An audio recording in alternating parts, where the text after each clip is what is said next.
Have you ever wondered how a local conflict can suddenly send shockwaves across the entire globe, affecting the price of your coffee, the availability of your next smartphone, or even the fuel in your car? Well, that is exactly what has been happening in a narrow stretch of water thousands of miles away. The Red Sea. This critical waterway, a superhighway for global trade, has turned into a flashpoint, and today, we're going to break down exactly what's going on, why it matters to you, and what the future might hold. So, let's start with the basics. Where is the Red Sea, and why is it so important? Picture a map. You've got Africa on one side, and the Arabian Peninsula on the other. The Red Sea is the long, thin body of water that separates them. At its southern end, there's a super narrow choke point called the al-Mandeb Strait, which translates to the Gate of Tears. It's only about 18 miles wide at its narrowest point. At its northern end, you have the Suez Canal, which connects the Red Sea to the Mediterranean. Now, think of this route as the world's most vital shortcut. Around 12 to 15% of all global trade, and nearly a third of all container ship traffic, passes through here every single year. We're talking about everything from crude oil and natural gas heading to Europe, to electronics, clothes, and food heading from Asia to the rest of the world. If a ship from Asia wants to get to Europe, going through the Suez Canal is the fastest and cheapest way. The alternative, a much longer, more expensive, and time-consuming journey all the way around the southern tip of Africa. The Cape of Good Hope. This detour can add up to 2 weeks to a ship's journey and millions of dollars in extra fuel and operational costs. So, any disruption in the Red Sea isn't just a local problem. It's a massive global economic headache. This brings us to the Houthis. Who are they? The Houthis, officially known as Ansar Allah, which means supporters of God, are a powerful political and military group in Yemen. Yemen is a country located right at that critical Bab el-Mandeb Strait. The Houthis emerged in the 1990s and have been a major player in Yemen's complex and tragic civil war, which has been raging for years. They control a significant portion of Yemen, including the capital, Sana'a, and much of the Red Sea coastline. They are part of a regional alliance that includes Iran, which provides them with support, including advanced weaponry like drones and anti-ship ballistic missiles. So, what happened in late 2023 to turn this waterway into a conflict zone? The trigger was the escalation of the conflict between Israel and Hamas. The Houthis declared their support for the Palestinians and announced that they would target any ships in the Red Sea that were linked to Israel or heading to or from Israeli ports. They stated their goal was to put economic pressure on Israel to end its military operations in Gaza.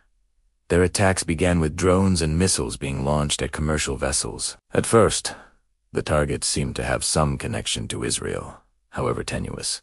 But soon, the scope of the attacks broadened dramatically. Ships with no clear link to Israel, belonging to various nations, started getting targeted. They used a variety of weapons: anti-ship ballistic missiles, cruise missiles, and unmanned aerial drones, sometimes even attempting to board ships with helicopters. Imagine you're the captain of a massive container ship. Suddenly, your crew spots a drone or a missile heading straight for you. It's a terrifying and chaotic situation. The risk became so high that major shipping companies, one by one, made a difficult decision. Giants like Maritime, MSC, Hapag-Lloyd, and major oil companies like BP announced they were suspending all transits through the Red Sea. They decided the risk to their crews, their ships, and their cargo was just too great. They started rerouting their entire fleets around Africa. This decision had immediate and far-reaching consequences. First, shipping costs skyrocketed. The longer journey around the Cape of Good Hope means more fuel, more crew time, and higher insurance premiums. These costs don't just get absorbed by the shipping companies. They get passed down the supply chain. That means manufacturers pay more for parts, retailers pay more for goods, and ultimately, you and I pay more for products at the store. We've seen this impact everything from car manufacturing, with factories in Europe having to pause production due to delayed parts from Asia, to the price of everyday consumer goods. Second, it created massive delays and supply chain chaos. The finely tuned just-in-time delivery systems that the global economy relies on were thrown into disarray. A delay of 2 weeks might not sound like much, but when you multiply that across thousands of ships, It creates a huge backlog and uncertainty. So, how did the world respond? The United States was quick to act, recognizing the immense threat to global trade and freedom of navigation. The U.S. announced the formation of a multinational naval coalition called Operation Prosperity Guardian. The goal was straightforward: to protect commercial shipping in the Red Sea. Naval vessels from the U.S., the U.K., and other partner nations began patrolling the waters, acting as bodyguards for the cargo ships. These warships are equipped with advanced air defense systems designed to shoot down incoming Houthi missiles and drones. We saw incredible footage of U.S. Navy destroyers intercepting barrages of attacks, a real-life display of high-tech naval warfare. For a while, this defensive posture seemed to work. The coalition successfully downed many projectiles, preventing numerous hits on commercial vessels. However, the Houthi attacks didn't stop.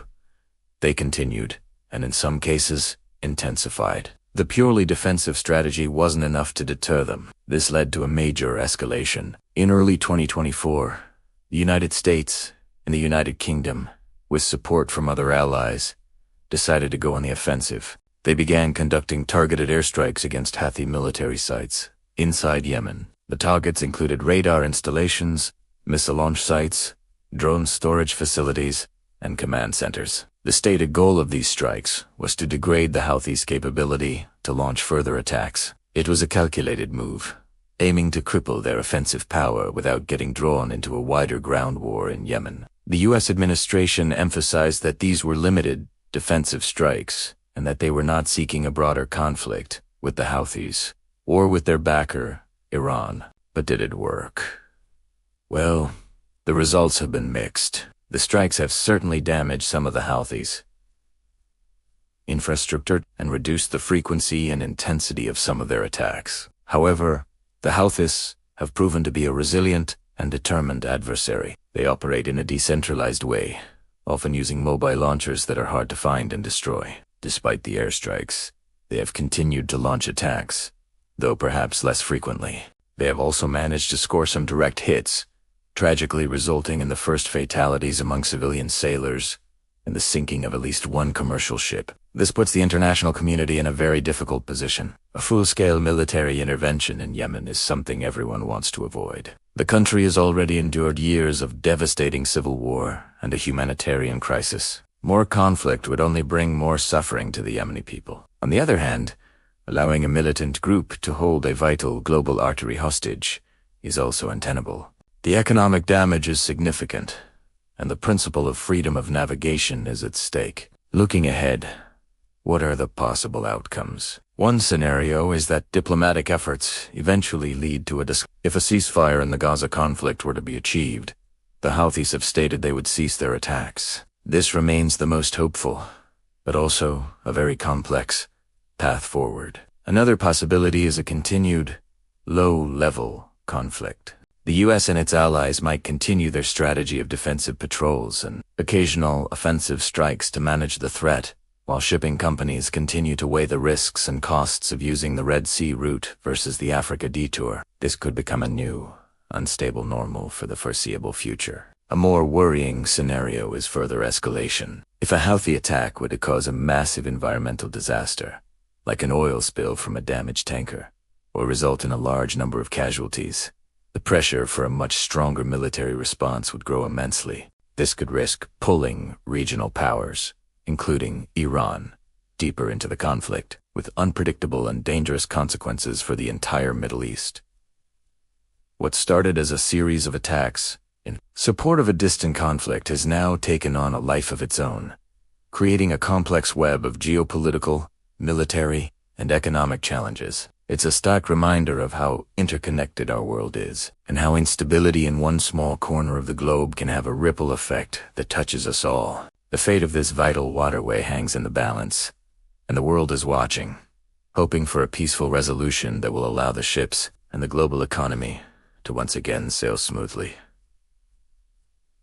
Thanks for watching. If you found this breakdown helpful, be sure to like this video, subscribe to our channel, and hit the notification bell so you don't miss our next deep dive into the events shaping our world. See you next time.